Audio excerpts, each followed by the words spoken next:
So this is a point that I made. I'm a television commentator, so I was on the television or whatever it was. And this was during when you had the Conservative leadership election, not the last one, the one before, and then when you still had like 5 of them, okay? And what I said is, I used the analogy of the gun, which is to say that you have, and it's topical for here, that you have, you know, maybe a barrel of with 5, 6 bullets. You fire one, it's gone.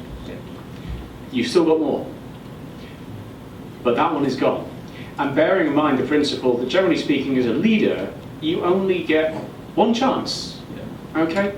So what I said at the time was, we will see what the membership thinks about whether or not it's going to win the election, because if it doesn't think it's going to win the next election, it's going to fire the one that's going to miss. Otherwise, it's going to fire the one that's going to hit. So that depends on who's being chosen. Now, I wondered what you think about, because what you've said is, right, we need the right person out. Or are we going to have a William Hague, who was only ever supposed to be there as an interim leader? What do we think about that? I'm not sure William was there just as an interim leader. I think people thought that he was a talented young man that could help to rebuild the Conservative Party, but I'm afraid those hopes didn't materialise. I think I'm sorry to go on like this, but we're back to Thatcher really. You need to find someone. They may not be the smoothest performer, but you have to find someone that has a framework that can address each problem, a framework that can address each problem in a conservative fashion. Well, let me just say about Nigel, yes, he was a Conservative, but we have to realise today that the strategy that has been followed has led to his party gaining 5 seats and the Conservative Party losing 250 seats. Now, I believe that cannot go on. I believe that something needs to be done, and I believe that it may be possible, with the right leadership of the Conservative Party, to discover a more reasonable Nigel Farage. I think we have to accept the reality that exists. If there are capable MPs, they need to come forward and make their case. And I think if there is a particularly capable MP that has a proper understanding of Conservative philosophy, that person will have a very strong case for him or her to be leader of the Conservative Party, and can start the immense task, the absolutely immense task, of rebuilding the Conservative Party and providing a viable opposition. Yes, gentleman there. If I could say, as a former Member of Parliament and a member under Margaret Thatcher, I entirely agree with what you've just said. But we do need to make sure that the next leader has a philosophy, and that's the starting point. Then we need a narrative that goes with the philosophy. Now, for the next 18 months, frankly, we're going to be in a honeymoon period for the Labour government, and we are not going to be listened to. We have to wait until they start making the mistakes. They think that pulling the levers in Whitehall will produce more teachers, more doctors, will stop the boats, it will produce wealth and productivity. They're going to learn a lesson that actually pulling the levers in Whitehall doesn't do any of those things. But in the meantime, we need to make sure we have a reflection about what we've done, where we went wrong, and we have a large number of arguments about where we went wrong, and to pick a leader that believes in our philosophy, has a clear message. In my view, it's Kemi Badenoch, who has been really sound on all the moral issues in terms of transgender, etc., and the other issues. But we need to reflect on where we are and accept that at the moment we're not going to be listened to.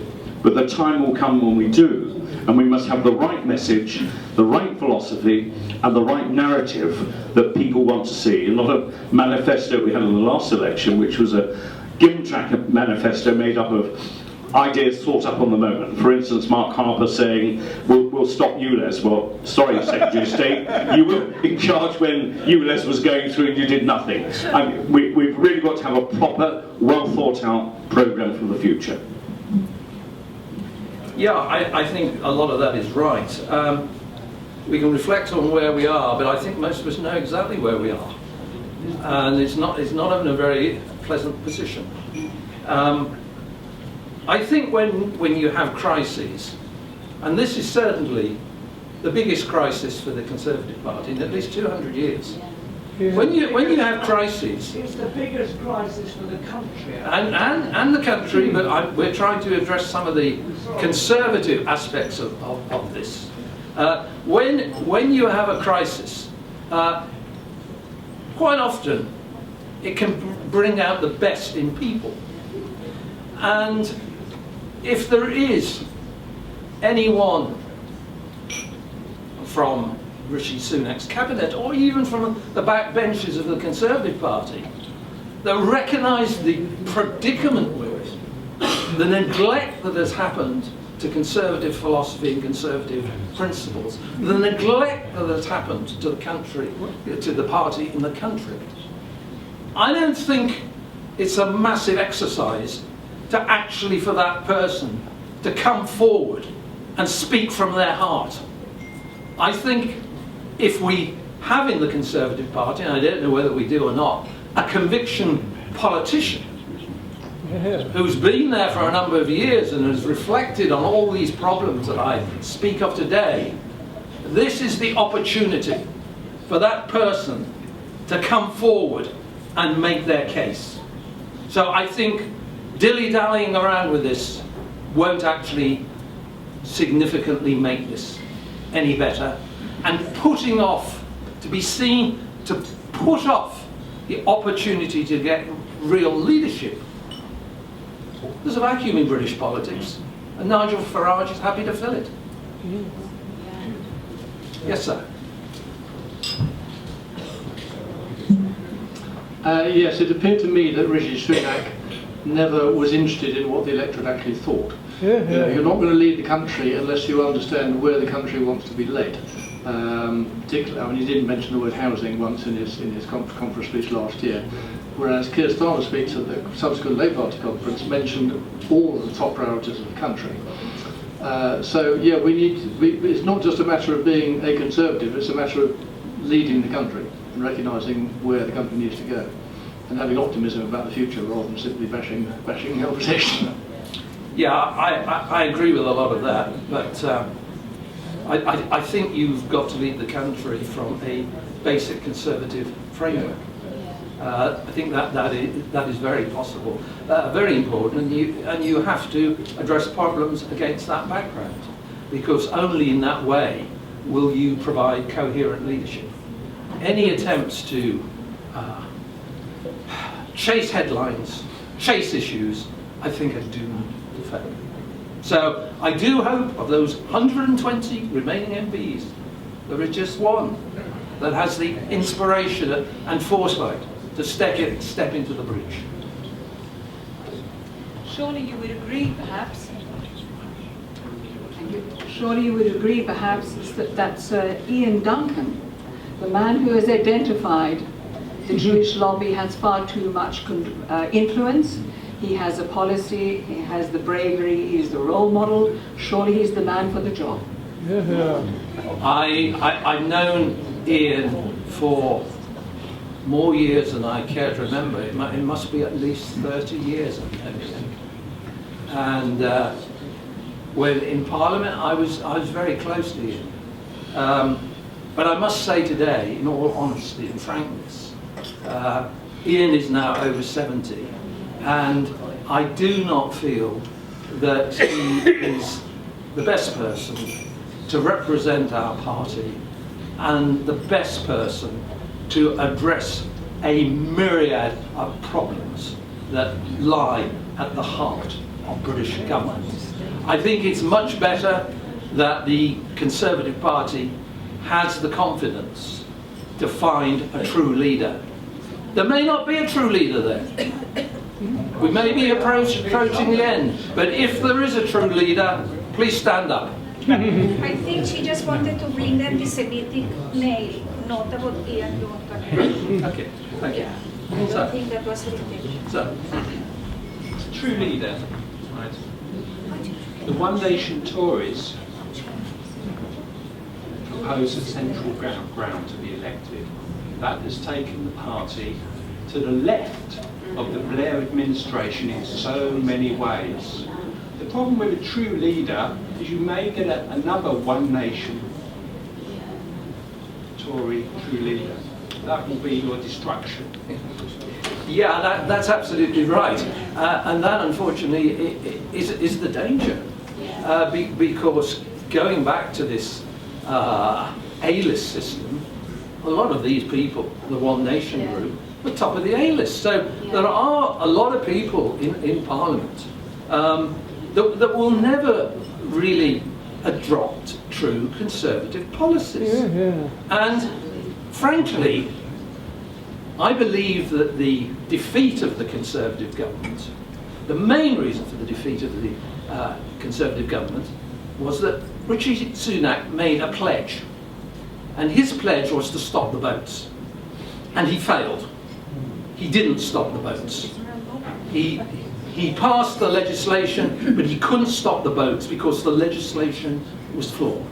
And one of the reasons the legislation was flawed is because of the influence of the One Nation group, Conservative MPs. Many of these people represent the leafy suburbs of this country.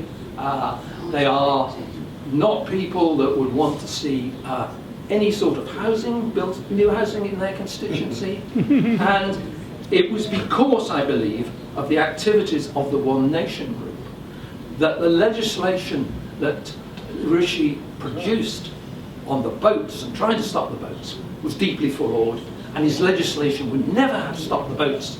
And that's why we had to have a July general election. If he'd waited to October, his Rwanda policy would have been proved to be dead and buried. He couldn't wait. And he couldn't wait because he knew the legislation was flawed and he would be exposed. Yes. The gentleman just behind with the walking stick. John Stratford. Jim, I entirely agree 100% with your analysis, but in order to bring about the changes that are required, we've got to find a conservative, genuine, real conservative leader. We have to have a party chairman that is elected by and accountable to the membership, and we have to clear out all the Lib Dems from CCHQ.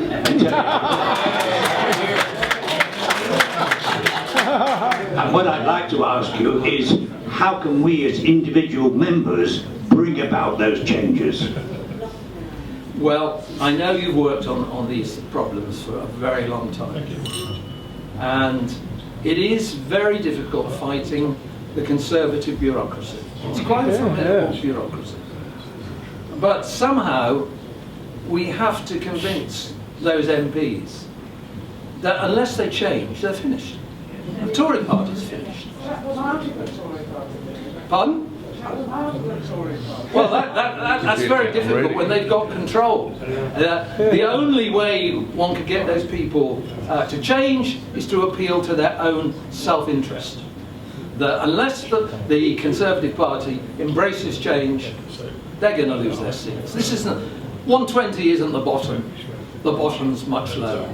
So I would hope that Conservative associations across the country actually make their views felt about the deplorable state of the party. We have a party hierarchy. Now, I don't know how these people are elected or selected. You probably know a lot more about it than I do, John.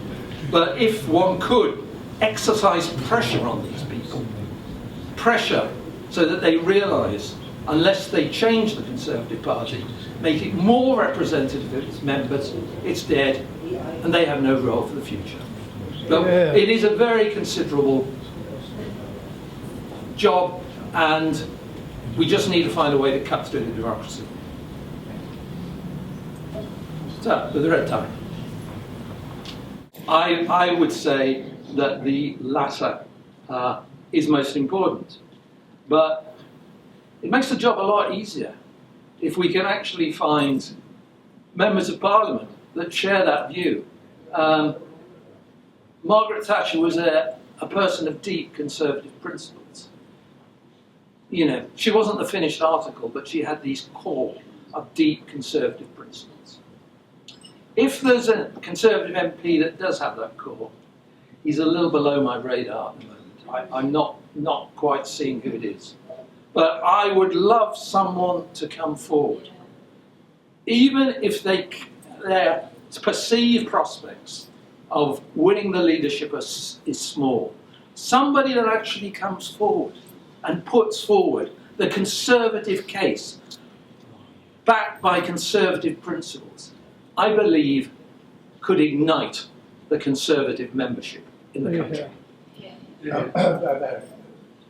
Oh, John. Sir John Knott, a great man.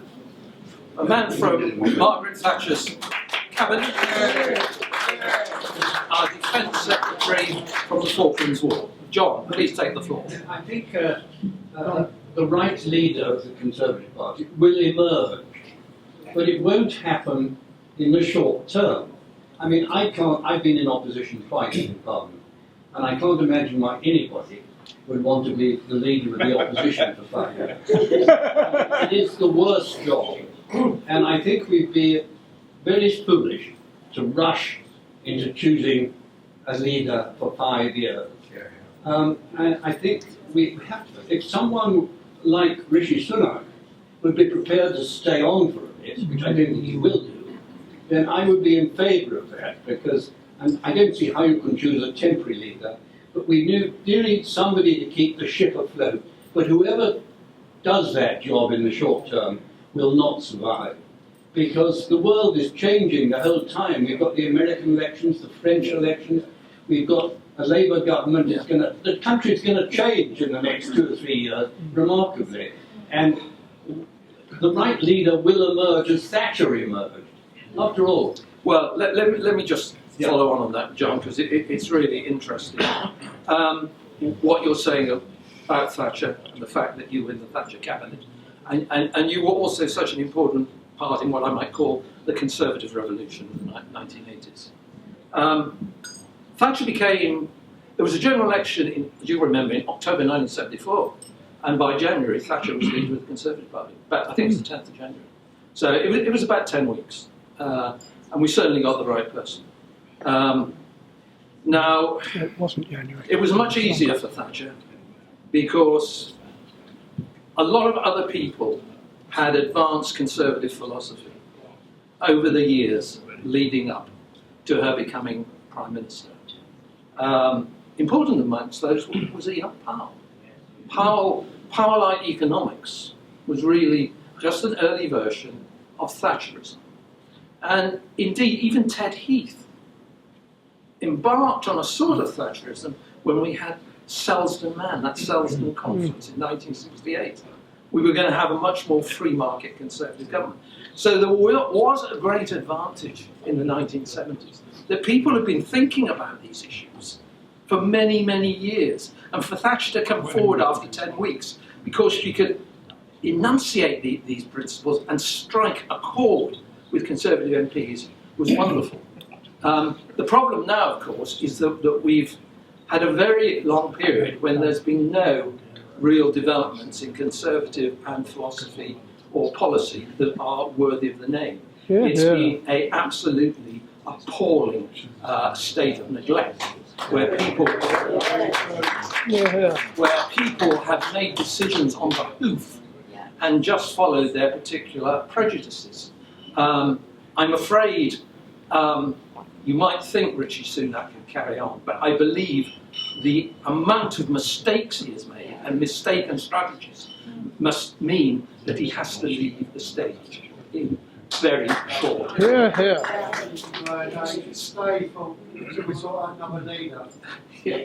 So I also fear, if we delay in choosing a leader, that the Conservative Party is now in its most vulnerable position it's been in my lifetime and in the last century and a half.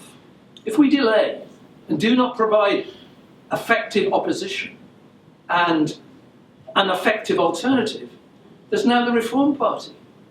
Nigel Farage will only be too happy to step into the breach and fulfill the role of leader of the opposition. So if we put this time server in, I think we're giving Nigel a great opportunity to be the main spokesman for the opposition. Yes, sir. Yes, sir. Yes, yes. Sorry, I'll get back to you, sir.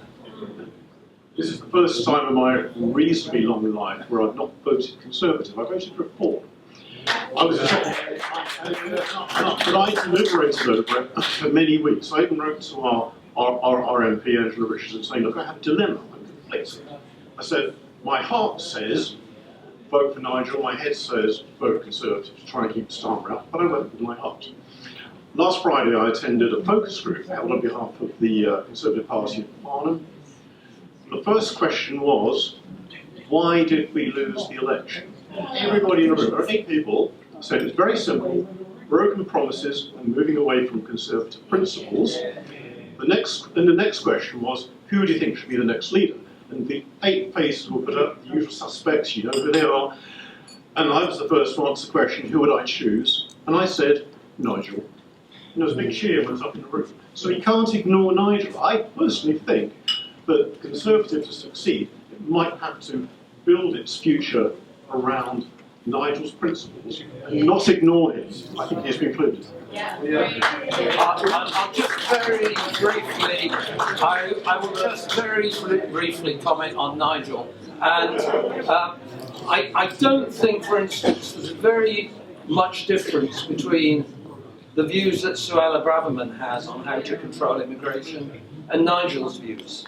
I didn't think Suella Braverman had any views on anything. I think there is the opportunity for true Conservatives to come forward and offer leadership at this time. I'm afraid that I think on Nigel Farage, if Nigel Farage gets too much wind in his sails, he will become more popular, but it will be the final electoral disaster for the Conservative Party. And the amount of seats that Reform might win at a future general election would be greater than the number they have now, but nowhere near what would be required to form a government. Yes, sir. White shirt. Yes.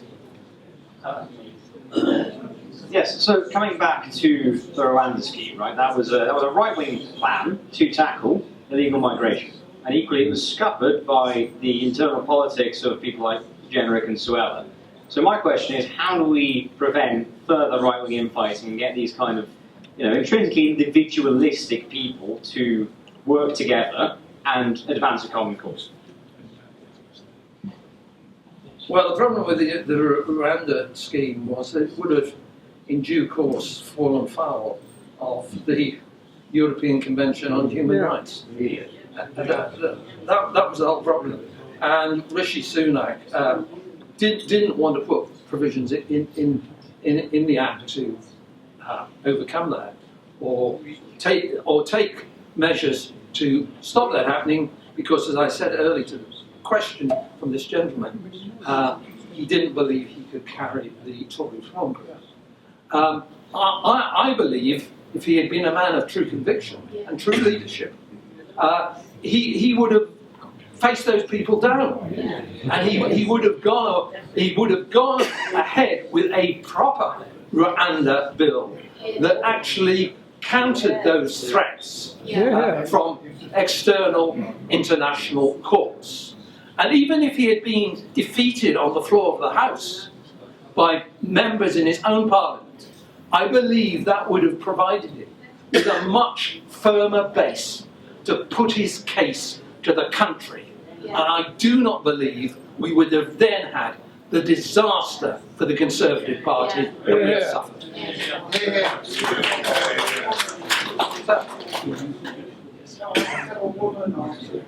So I just wanted to make a legal point, really. The difficulty with taking back control through the party structure, and in particular with the constituency parties, which used to be the sort of bedrock of the selection process for MPs, and led to the selection of many people who had true leadership ability. The problem is that is no longer in existence. Haig and Blair did a deal with the Political Parties Elections and Referenda Act, and you've now only got the one single national nominating officer who has complete control of who can be nominated as a candidate.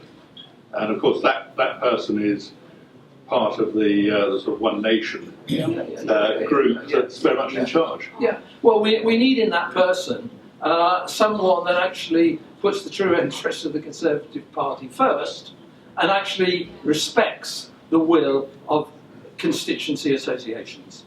We need to have a true Conservative, a better person to do that, not a bureaucrat that just wants to cosy up to the powers that be.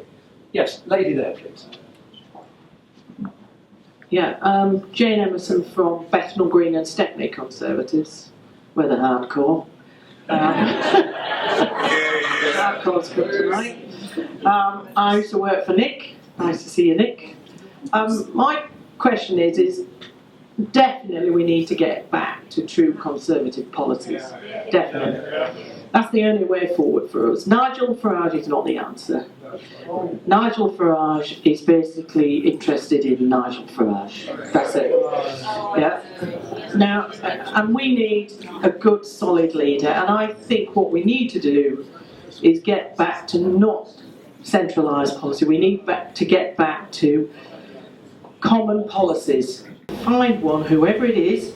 It doesn't matter whether it's Kemi or whether it's Suella, or whether it's Lord Frost, I don't care who it is. Yeah, it doesn't matter who it is, but that person has to have a common ground with the people. And that's how we'll get back into power. Have those common policies that we all know that work, that the Labour Party are not going to bring forward. So I don't know if you have any comment on that. It's not a centre ground, we need to go right, but common ground with the people. Yeah, you're absolutely right. I must go back to Margaret Thatcher again.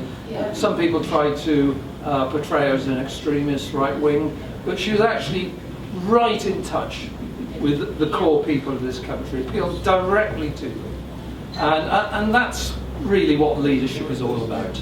It's hard to find under current circumstances, but I agree with your how you see the way to implement change and to restore our fortunes. So.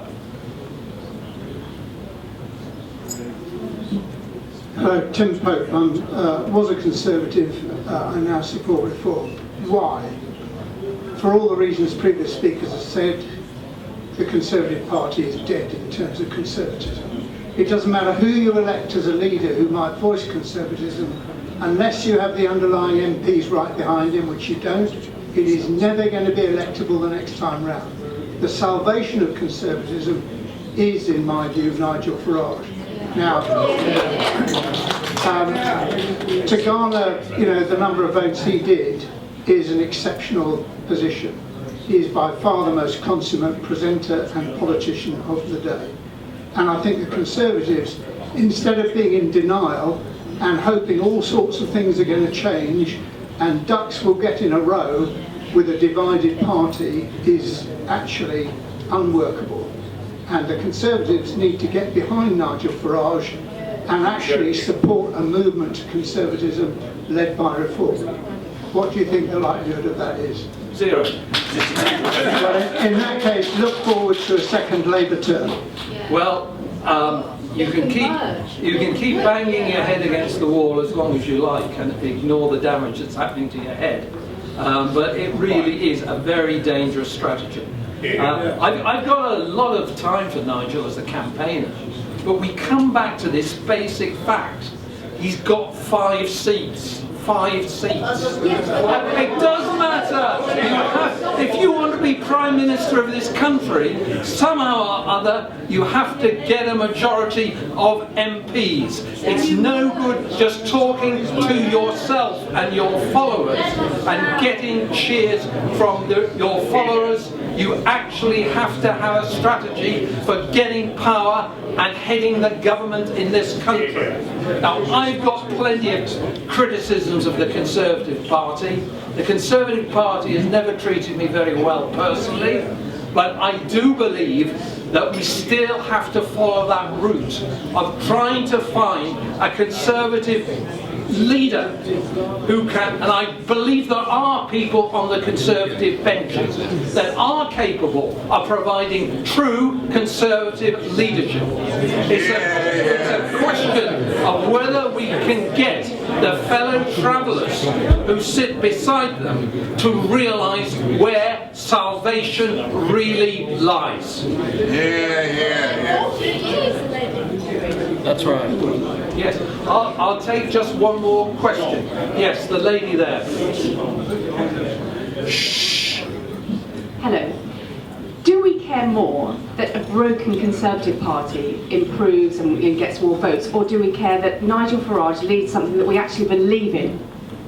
The problem is, are we voting for Tories just because they're Tories? We can have Nigel Farage supporting, leading something that he believes in, but if he can't get the seats in Parliament, it's all a total waste of time. Follow his principles, follow his policies, and you'll get it. Yeah, there are, I believe, and one thing I'm going to try and do in the next few months is actually set up a debate between Nigel and one of the few true Conservative MPs.